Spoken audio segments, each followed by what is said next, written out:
Hello， 大家好，我是小马。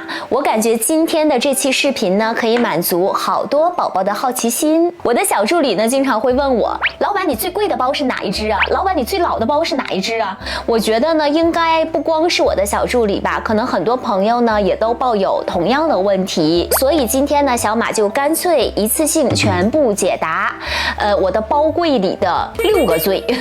想知道它们分别是什么最的话，那我们就一起看下去吧。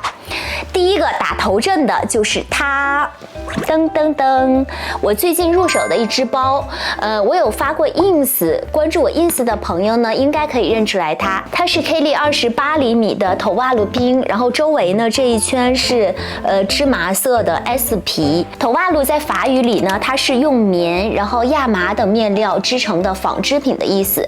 爱马仕呢出过很多种类的帆布，比较常见的有呢头袜露 H、头袜露 GM、Official， 还有呢就是像牛仔、雪佛龙这些由帆布演变而来的面料。头袜露材质的包呢都非常的耐磨，并且自重跟全皮的比呢，它肯定是要轻一些的，所以非常受女性的欢迎。那我手上的这一只呢，自重也是很轻的。帆布的部分呢，采用的是黑色，然后芝麻色，还有白色这3种颜色的线。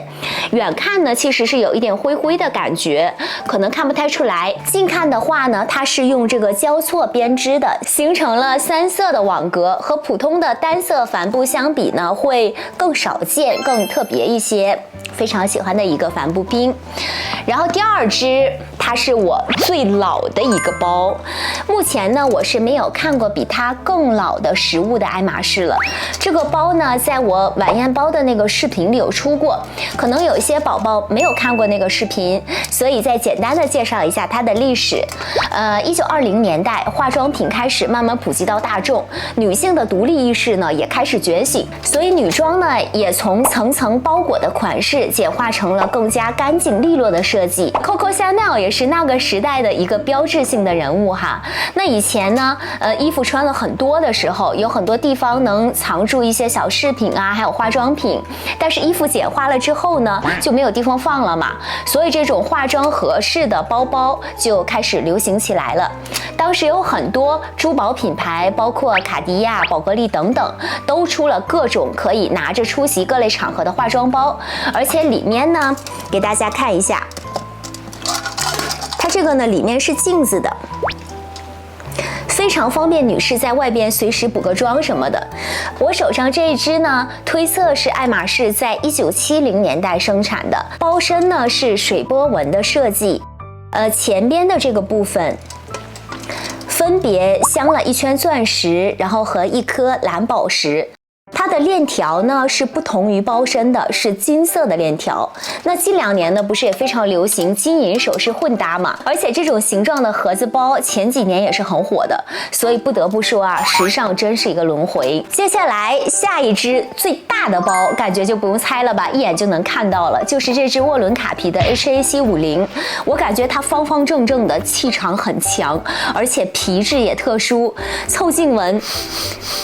有一股烤肠的味道，就是那种烟熏的味道。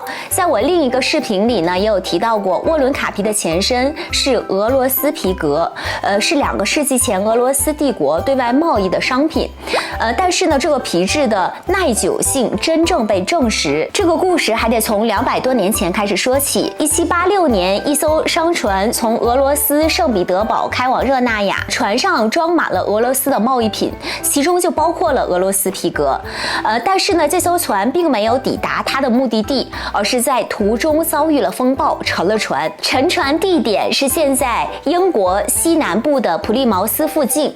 经过了2个世纪，人们再去打捞这艘船的时候，发现，这个被埋在海底的皮革居然过了200多年都没有腐烂，状态十分的完好。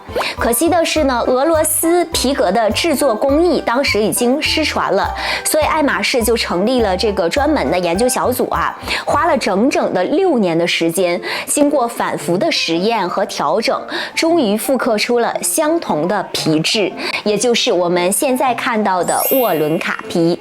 所以说哈，虽然这只包对我来说真的是不太实用，有点太大和太重了，但是呢，我愿意为了它的皮革的特殊性和它背后的故事而去收藏它。刚才我们说了最大的，那现在呢，我们来说说最小的。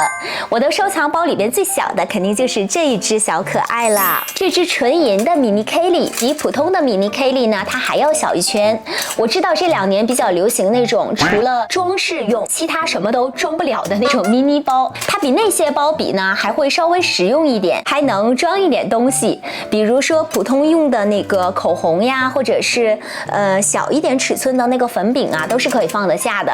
要想看侧屏和上身效果的宝宝，可以去看我晚宴包的那个视频，我会把链接放在下面的信息栏里。它链条呢，就是整体会有一点偏长的，所以我个人呢，比起挎着把它背上身呢，更喜欢这样拿着手拎啊，或者这样拿着，因为它整个包呢都是纯银打造的，拿在手里还非常的有分量，不会有那种轻飘飘压不住的感觉，非常适合做整套穿搭的点睛之笔。那接下来下一只最贵的包。卖个关子哈，猜猜它是谁？猜猜它是什么？那之前呢，小马在视频里有说过，想入一只So Black 的小房子。那前不久呢，终于如愿啦，我拿到了，就是这只午夜版的小房子。噔噔噔。然后这只午夜的小房子呢，是在2021年推出的。然后包身的这个部分呢是腋皮，然后这个包盖，然后扶手，还有这个部分呢，它都是雾面的鳄鱼皮。它的一对儿呢，还有白色的雪房子，皮质正好跟它是相反的。